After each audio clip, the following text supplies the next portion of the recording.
Hello everyone and thanks for watching Edupedia World videos. So we have finished gaseous state and finally we'll be starting with the liquid state, and before that we need to understand the concept of intermolecular forces, because after all it is the cumulative effect of various intermolecular forces which ultimately decides whether a given substance is going to stay in gaseous state or liquid state or even solid state. Alright. So let's see what do we mean by intermolecular forces over here. So first thing that you must understand that the forces that we are talking about are different from chemical bonds. Okay, the chemical bonds that you study are basically ionic bonds and the covalent bonds. So ionic bonds are bonds, okay, basically between two unlike charges. Okay, that is one cation and one anion. Alright, so the bond between them will be ionic bond.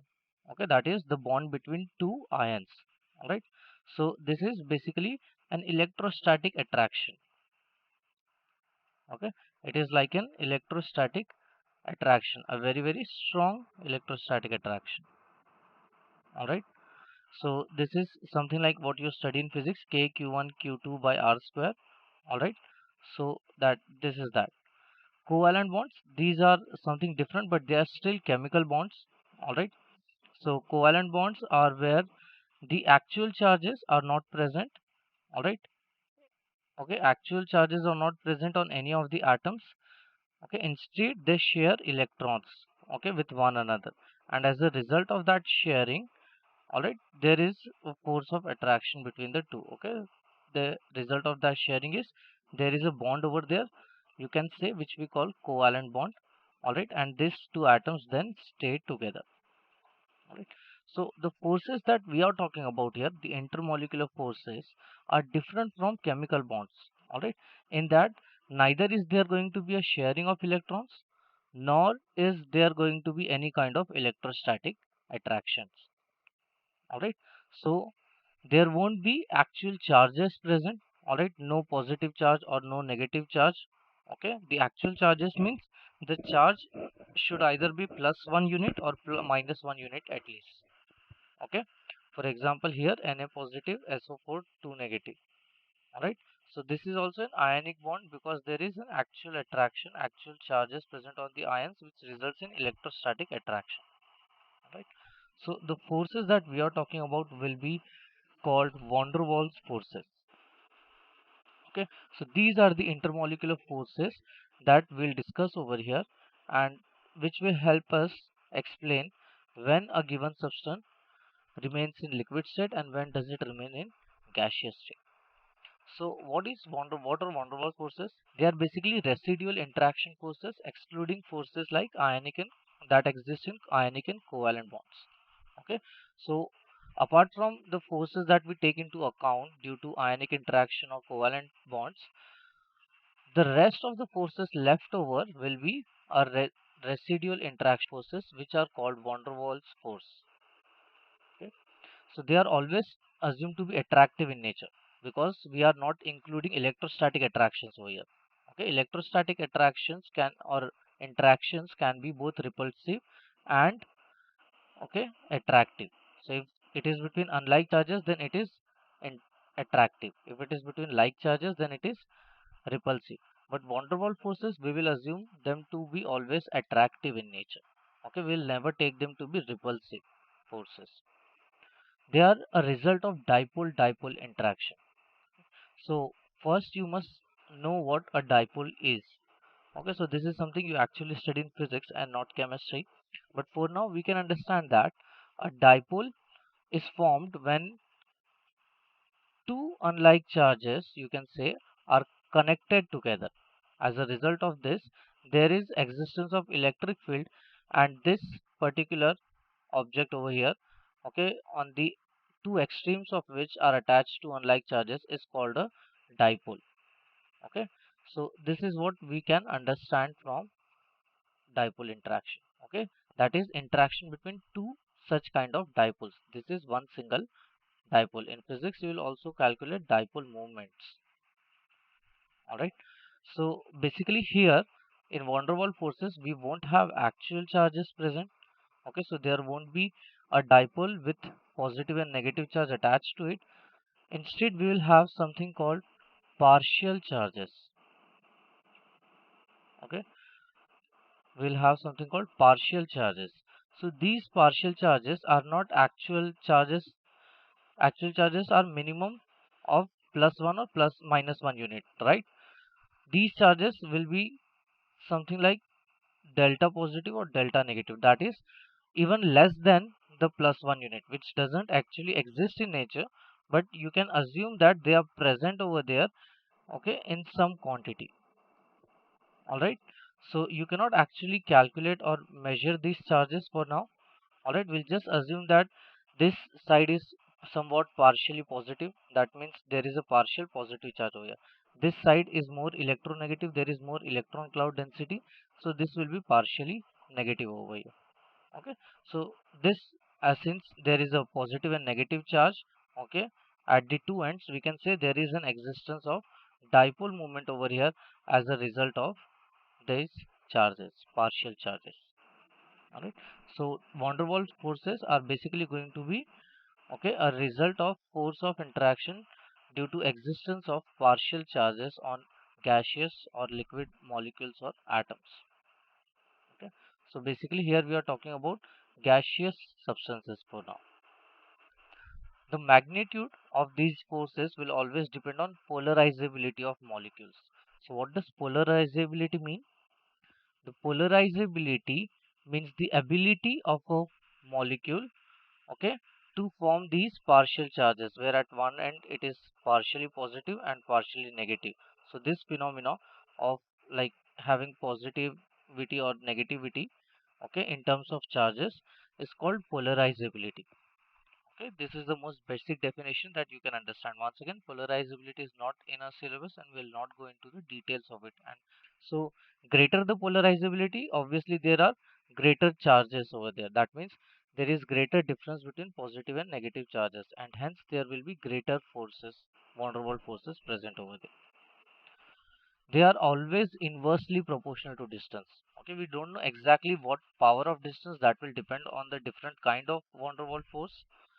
Okay, but they will always be inversely proportional to the distance. All right, so different kinds of van der Waals forces will have different, r to the power n. Okay, so this n values will be different, but they are always inversely proportional to distance. As you move away, as the charges move away, or as the molecules move away, the van der Waals forces existing between them will tend to decrease. They are always short range forces. That means they only exist up to a certain distance, which is quite obvious since the value of force is inversely proportional to distance. That means after a certain distance, that force will become so low in magnitude that we can neglect its existence at all. Okay, we don't have to take van der Waals forces into account at all after a very short range. That is after a very short distance between different gaseous molecules. So let's look at the different intermolecular attractions. Now here, whenever from now onwards we refer to intermolecular interactions, we'll be referring to van der Waals forces. So different kind of van der Waals forces that we have to study are the London forces, okay, second Debye forces, and the third Kizom forces. So one by one we'll study all of them, okay, and we'll look into the details of them. So basically remember this, because in a lot of textbook you will find different nomenclature, okay, and most of it is not accurate.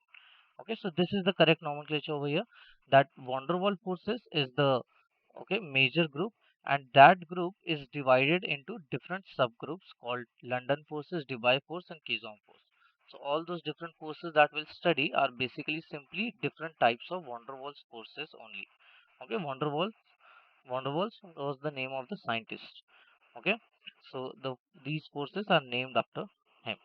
All right, and then once again the subgroups are named after other individual scientists, London, Debye, Kizom. All right, so first that we have to study are called London forces. So these forces are forced between two temporary dipoles. So let's see what I mean by that. Let's say you have a gaseous molecule like argon. Basically, argon has its octet complete. all right, and it doesn't need any more electrons, or nor is it ready to give any more electrons. Okay, so it doesn't readily take part in the reactions. And when you have two different argon atoms near each other, okay, they don't tend to have any kind of interactions. That is what we assume, okay, because their octets are complete, so they don't need to share electrons with one another, all right, and they are completely electrically neutral. Okay, but even then it has been observed that there is some kind of interaction, okay, existing between two different atoms of argon, and these interaction are going to be London forces. So how are these interactions there when there is no tendency to have those forces over there? Let's say this is your atom. So in this atom I can say that my electron cloud density around the nucleus, okay, is distributed everywhere.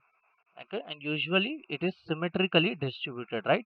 If you have studied atomic structure, you have studied the structures of different orbitals, and you know that they are all symmetrical, as a result of which the electron cloud density around nucleus is symmetrically distributed.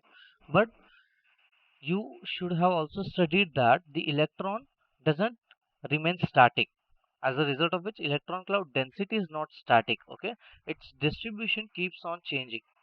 So there can be an instant at which, okay, just for a moment, right, not even a second, okay, a very very small moment, it is possible that the electron cloud density is, let's say, higher in one area. Let's say it is a lot much higher in this area, and it is lot less in this area. Okay, just for a moment this might happen. And if this happens, you can say that in this moment there is more electronegative character, okay, or more electron cloud density, or more negative character, okay, as far as charges are concerned, in this region on the left hand side than the region on the right hand side. So the region in the left hand side acquires a more negative character, let's say partially negative character. There is no actual electronic charge over there. Okay, it is more like a partial negative character with respect to the region on the right hand side, which then acquires partial positive charge with respect to the partial negative region. As a result of this, we can say that two unlike charges have been established at the two extremes of this molecule, and hence there will be existence of a temporary dipole over here, okay, just for that moment. So this is a temporary dipole, all right.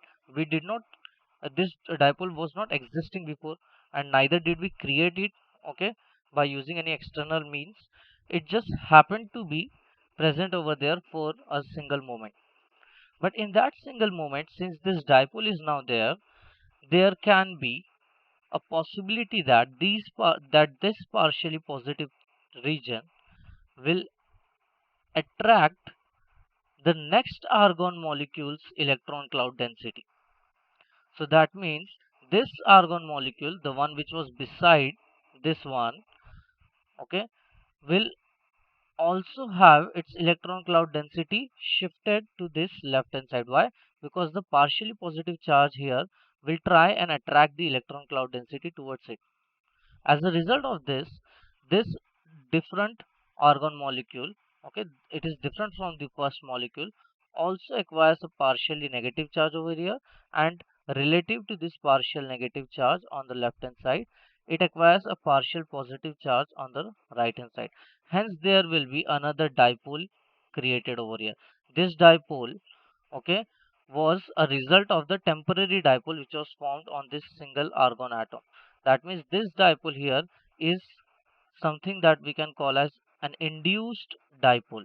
Okay, a dipole that has been induced as a result of, okay, another atom or another species. So now we have two different dipoles sitting beside, okay, or maybe not sitting, moving, but they are still beside one another. And here now there will be forces of attraction as a result of these two dipoles, okay, being beside each other. and this particular force here between two temporary dipoles. Okay, since the first dipole was a temporary dipole, the second dipole, which is the induced dipole, as a result of the first dipole, will also be temporary in nature, and hence this force that is existing between them is going to be a force between two temporary dipoles, and this particular force is called London force. So this force, okay, some properties of this force that we should remember. First, that it is always inversely proportional to, okay, you can say that London force LF is always inversely proportional to the distance between the molecules raised to the power 6. Okay, so here R will be the distance between the center of these atoms. Okay, these two atoms, the distance R will be the center, okay, the distance between center of the two atoms. So farther the atoms, lesser will be the magnitude of this force, and after a short while the magnitude will be so decreased that you don't have to take into account London forces at all. Okay, London forces are also called dispersion forces. Okay, this term you might have heard before, that is why a lot of time it is also called as London dispersion force. Okay, so you can either call it simply as London forces, or you can simply call them as dispersion force, or you can call them as London dispersion force. Okay, they are all one and the same thing, just a different name for the same force. Okay, so we have already seen the example of this kind of force. All right, that is argon atom. So let's look at the next kind of van der Waals force. All right, so London, after London forces, next we have are called Debye forces. Okay, once again name after the scientist. Debye forces are basically the force, interaction force or the attraction force existing between a permanent dipole and an induced dipole. So let's say if I have a permanent dipole, what does a permanent dipole look like? Say you have a molecule of HCl.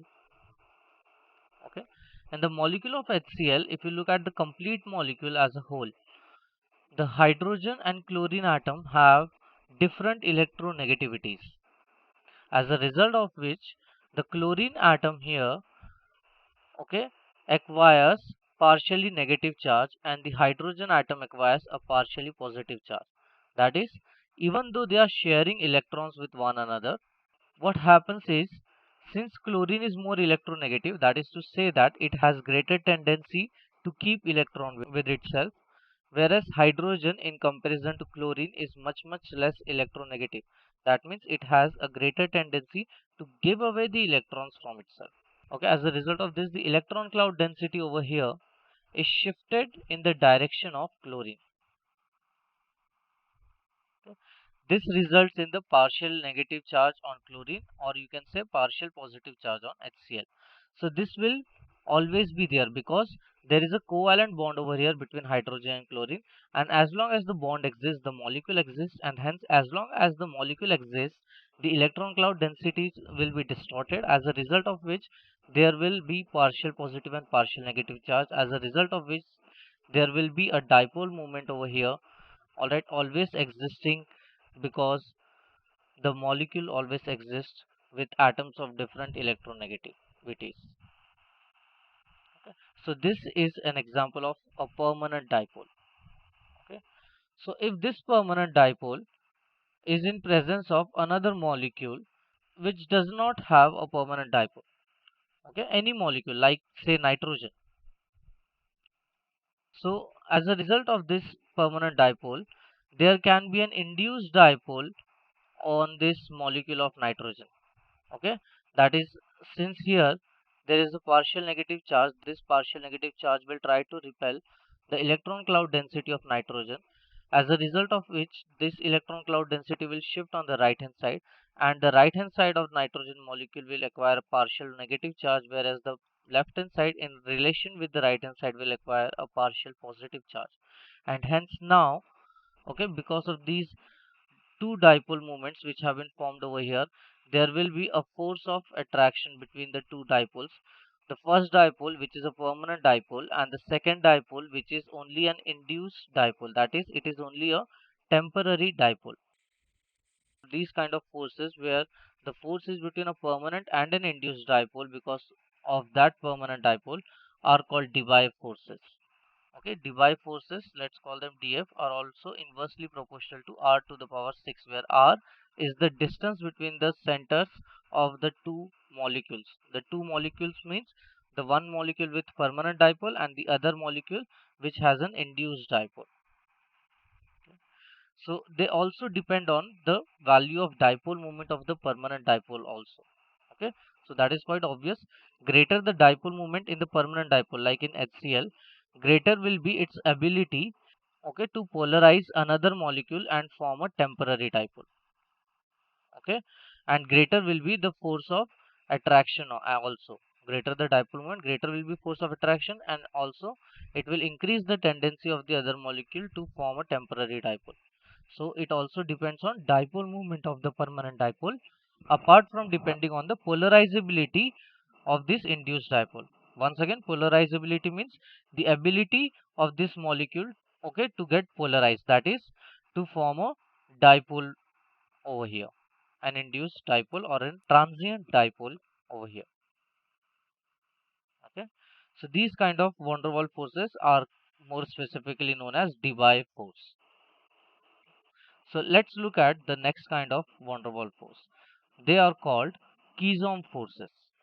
So let's see what Kizom forces are. They are basically force between two permanent dipoles. For example, if you have an HCl molecule and another HCl molecule beside that. So these two molecules are already two permanent dipoles, right? Here chlorine is partially negative, hydrogen is partially positive for the reason that we saw on the slide before this one. And in this molecule also there is a permanent dipole. Hence there are two permanent dipoles here, okay, beside one another, as a result of which there will be forces of attraction present here, and these forces of attraction are called Kizom forces. Okay, and obviously these forces will be stronger than the two forces, the Debye force and the London forces that we studied before.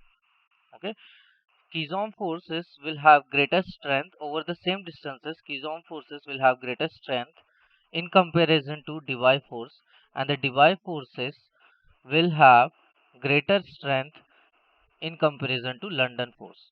Okay, because in London force both the dipoles were temporary. Here at least we had one dipole which was permanent. Okay, and as a result of which whose dipole moment was greater. And here we have both the dipoles as permanent and strong dipoles. So these are strongest in nature. These forces have more complicated relationship with distance. If your molecules are stationary, okay, then the Kizom force is inversely proportional to the distance between molecule raised to power 3. But if your molecules are rotating molecules, okay, you might study later on three kinds of motions are possible, three kinds of movements are possible in gaseous molecules. Translational, okay, translational means linear kind of motion, rotational and vibrational. So here I am telling you that if the gaseous molecules happen to be in rotational motion, then the value of Kizom force depends on 1 by r to the power 6, or it is inversely proportional to the distance between the molecules raised to the power 6. Okay, so this is about Kizom force. Obviously they also depend on the value of dipole moment itself. Okay, that is the actual value of dipole moment on both these permanent dipoles. So the value of Kizom force will depend on that. These kind of forces also include something that you know as hydrogen bonding. Okay, H bonding or hydrogen bonding are nothing but Kizom forces, that is they are nothing but a kind of van der Waals force. You study them separately because they are a very strong type of van der Waals force. Okay, in fact they are stronger than the Kizom force that we normally come across. That is one reason. Second reason, they are very rare, exceptionally rare. They are observed only in certain molecules, hydrogen bonding. So that is why we have given them a separate name, and that is why we study them in separate heading. But otherwise hydrogen bonding is nothing but Keystone force itself. Okay, so the theory behind hydrogen bonding is pretty much same as that we have studied for Keystone force. And also, since it is a van der Waals force, so everything that we studied for van der Waals forces are applicable to Debye, London, as well as Keystone force, and as well as hydrogen bonding too. So let's have a look at the molecules in which hydrogen bonding is often seen. So what happens is, okay, in some molecules like say HF, okay, once again there is electronegativity difference. There is a covalent bond between H and F, but there is a electronegativity difference between hydrogen and fluorine atoms, as a result of which the electron cloud density is shifted in the direction of fluorine. Okay, and greater the electronegativity difference, greater is the shift in electron cloud density. Here fluorine, which is the most electronegative element in our periodic table, and hydrogen, which is with in relation to fluorine highly electropositive. Okay, so this result in higher partial charges on H and F. That is, it results in this difference in electronegativity results in higher polarizability, okay, of this molecule. As a result of this, HF is highly polar in nature, and hence we say the bond between HF, which is a covalent bond, is a polar covalent bond. Okay, or we say that the HF molecule is a polar molecule, whereas the molecules in which this doesn't happen, for example in nitrogen, where both the atoms are of same electronegativity, we say that this molecule is of non-polar in nature. This molecule is non-polar in nature. It is a non-polar molecule. Okay, so here the polarity of the molecule is so high, all right, so high that the partial positive and partial negative charges are in very high value, as a result of which, okay, the two atoms which are oppositely charged of two different molecules, so these are two different molecules of HF which are near to one another, and here fluorine, which is partially negative, and hydrogen, which is partially positive, will strongly get attracted to one another. So though the hydrogen in this first molecule is covalently bonded to the fluorine of the first molecule, it will also be attracted to the fluorine of another molecule. Okay, these this attraction is basically the Keystone force existing between this partially positive hydrogen and the partially negative fluorine of another molecule. This Keystone force happens to be very strong, okay, because the partial charges here are very high in comparison to the other molecules that we see, and hence this force results in the hydrogen and fluorine trying to stick together. Okay, so this hydrogen fluorine, which are of different molecules, try and stay close to one another. Okay, and this force is so strong that you actually need to supply a significant amount of energy in order to overcome these Keystone forces in such molecules. Okay, so that is why we call this force over here as hydrogen bonding.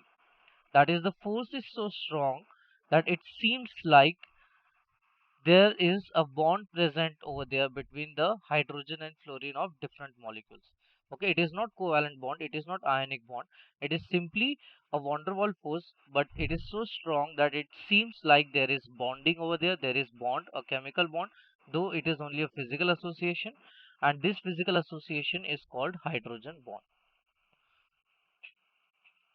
So this hydrogen bonding is usually observed only in the molecules of HF, okay, where H and F are bonded together, in molecules where nitrogen and hydrogen are bonded together, okay, that is between NH, and where oxygen and hydrogen are bonded together. Okay, because there are other factors which are playing part over here. Okay, namely the size of your atom itself, the size of your electronegative atom, that is oxygen, nitrogen and fluorine, and the size of your electropositive atom, that is hydrogen, which is smallest in your periodic table, and the distance between them. Okay, which results in the different dipole moments over there. Okay, so though chlorine is highly electronegative, there is no hydrogen bonding over here in HCl molecules. Okay, chlorine is highly electronegative, but its size is bigger. That is why its electronegative or its electron cloud density is more spread out. Okay, and as a result of which its ability to distort the hydrogen electron cloud density is lower than what we see in these three molecules. Okay, so these three molecules, they are not NH and OH are not molecules, they are just part of different molecules like H2O. Okay, and even ammonia. All right, so these, okay, molecules with these three bonds, all right, show hydrogen bonding. Apart from this, there are some cases where chlorine can also show hydrogen bonding. All right, but those are rare cases and we'll study them in organic chemistry. So this is all you need to know about hydrogen bonding over here. Since hydrogen bonding are very strong, okay, they very much determine the physical properties of your compounds. All right, for example, water is liquid because of hydrogen bonding.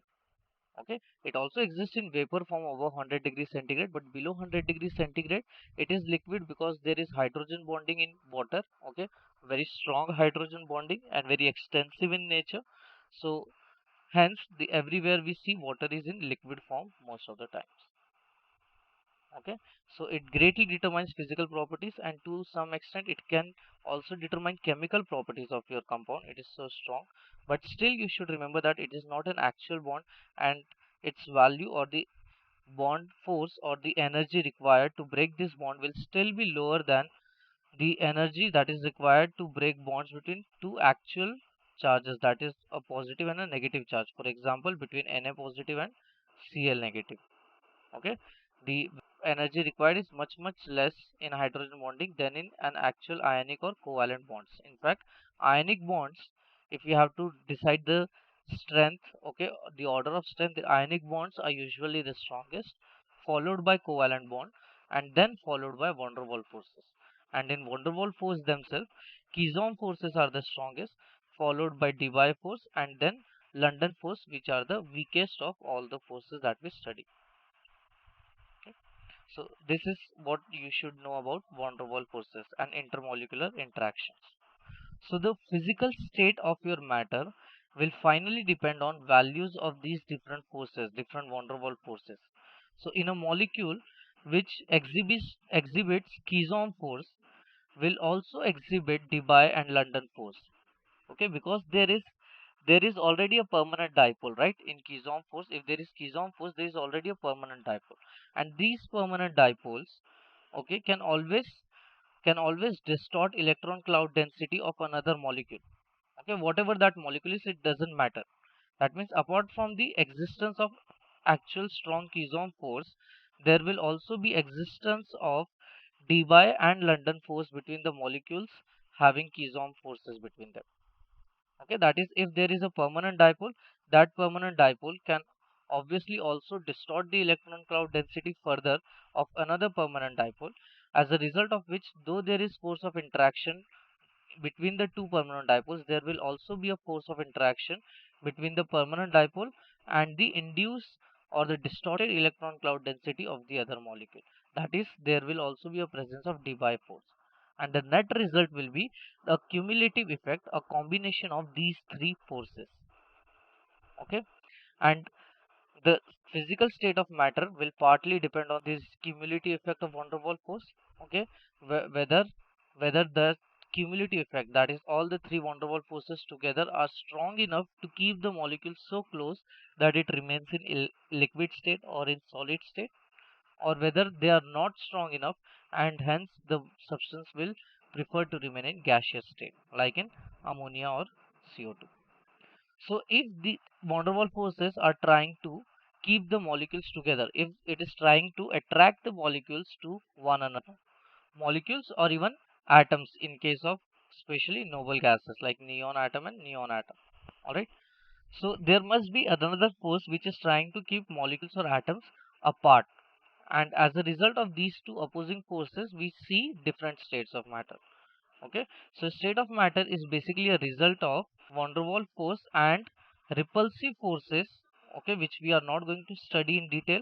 Repulsive force are just very short range forces which exist between various atoms and molecules, as a result of which the two atoms or two molecules don't collide with one another and collapse.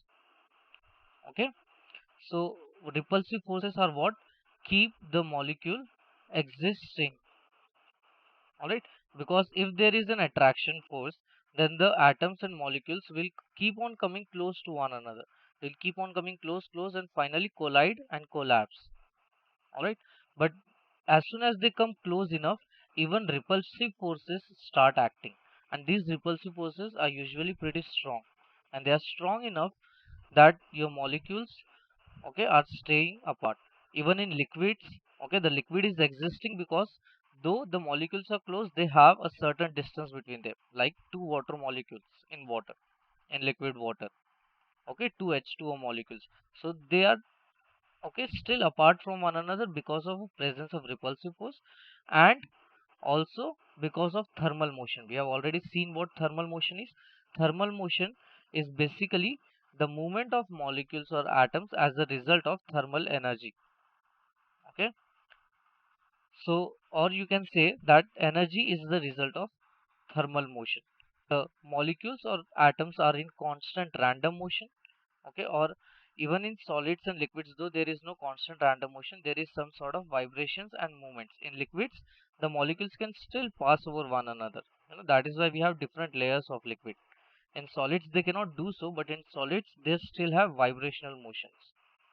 Okay, so because of all that, thermal motions also exist which are trying to keep molecules apart, and repulsive forces also exist which are trying to keep molecules apart, whereas we have van der Waals force which we are assuming are trying to keep molecules together. Okay, and depending on which dominates, whether these two, the repulsive and thermal, or the van der Waals force, the state of matter of your substance will be different. All right, so this finishes of intermolecular interactions, all of those you needed to know. Okay, from here you can also think about the value of van der Waals constant A, which we have studied in real gas. Okay, so van der Waals constant A was a measure of attractive force, right?